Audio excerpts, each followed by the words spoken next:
সুরাই নদী থেকে এক ব্যক্তির লাশ উদ্ধার। মাধবপুর প্রতিনিধির ভিডিও চিত্রে বিস্তারিত। আপনারা দেখছেন বাংলার খবর 24।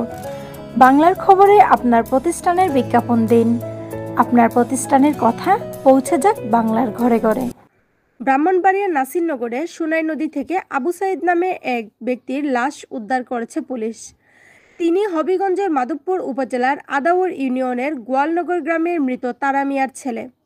বুধবার 4 জুন সকালে মাধবপুরের গোয়ালনগর আতকাপাড়া গ্রামের পাশ দিয়ে বয়ে যাওয়া সুনাই নদীতে একটি লাশ ভাসতে দেখে স্থানীয়রা পুলিশে খবর দেয়।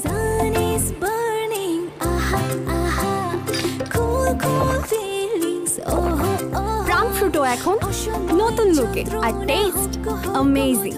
তাজা আমের মধুর রসে প্রাণ ফ্রুটো এখন আরো আকর্ষণীয় নতুন প্যাকেট।